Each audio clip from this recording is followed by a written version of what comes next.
Tony Pollard did exactly what you want Tony Pollard to do.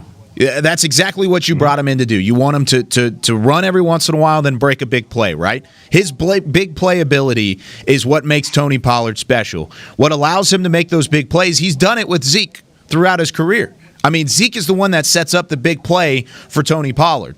Yep. Zeke can break a big play every now and again. We've seen it throughout his career. The only argument that I think you have, Isaiah, whenever it comes to Ezekiel Elliott, it's not that he's a better football player than Tony Pollard. That's obvious, I think. At least I think all four of us would agree Ezekiel Elliott is better than Tony Pollard.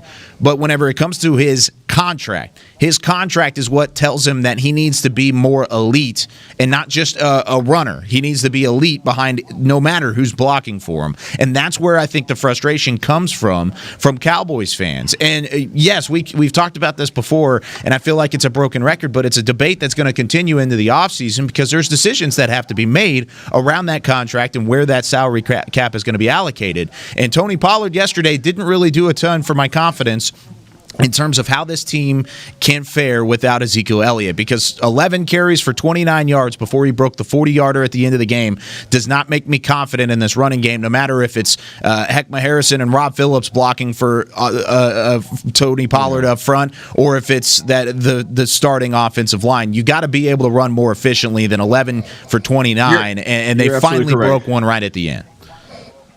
You're absolutely correct. But my question to you and everybody is, how can you, if you're not a shifty back, right? If you're not a LaShawn McCoy, if you're not a Barry Sanders, which if you're not one of these elusive backs, which is not what Zeke is, right? How can you be exceptional if you don't have the holes to hit?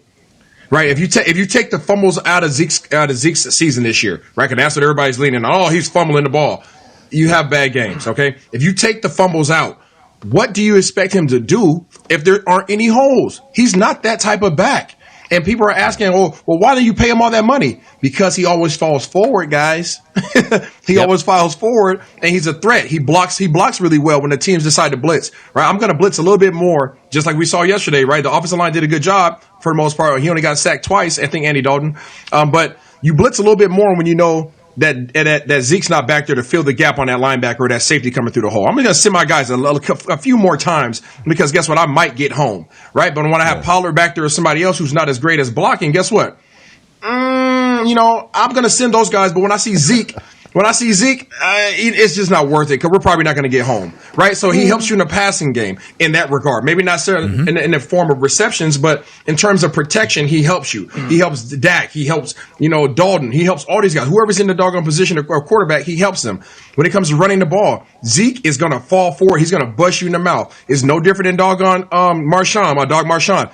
It was going to be physical. You knew what you were getting into when you played against Seattle back then. He was going to hit you in the mouth. Whether he got outside the tackles or not, you knew you were going to have a hard time bringing him down, right? And that's what he brought to the game. That's what Zeke brings to the game, the physicality. He's not going to be shifty, so stop expecting that from him. He's going to shore up the fumbles. Of course, any running back needs to do that. But let's stop. I mean, people need to stop talking about, he's not as effective. No, he's not, because he's playing with his third-string guys. And he's. I don't think he's been healthy for a few weeks either. Heck. Yeah. Well, Kyle got Isaiah's blood pressure up right. Yeah, he did.